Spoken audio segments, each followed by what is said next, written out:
Hello మామ, ఎట్లున్నారు అందరూ? ఇవాళ బ్యాచులర్ కొంపలో చికెన్ బిర్యానీ చేస్తే ఎలా ఉంటుందో చూపిస్తారండి. ఏయ్, ఈ టైంలో నన్ను స్టేషన్ ఇరిటేట్ చేయకు. ఈలోపు మనోడు ఇంట్రడక్షన్ వీడియో. నువ్వేం చేస్తలేవు, ఏదో ఒకటి చెయ్యాలంటే కట్ చేసిన ఇంగ్లీష్ని మళ్ళీ కట్ చేస్తుంది ప్రత్యూష. నీకు వంట రాదులే, గిన్నెలు కడగని అన్నాం ప్రాణక్య తోటి, ఓకే అన్నది. పాపం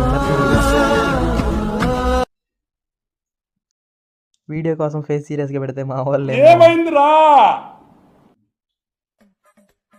ఇంకా కింద మీద పడి చికెన్ ఉడికించేసాం, రైస్ ఉడికించేసాం. ఇంకొక సైడ్ వీళ్ళిద్దరు కష్టపడి ఏదో ఏరుతున్నారు. ఇంత టాలెంటెడ్ ఉన్నావు. వంట మొత్తం అయిపోయిన తర్వాత మన ప్రత్యూష వచ్చి తిప్పుతుంది ఇప్పుడు అని చెప్పి సాంగ్స్ పెట్టుకొని వైబ్ అవుతున్నాం అనమాట. మొత్తం అయ్యాక వేడి వేడి బిర్యానీ అలా ప్లేట్లో సర్వ్ చేసి తినేసాం. ఇక్కడ మేము చేసే తింగర పనులు చూసి అరే ఏంట్రా ఇది?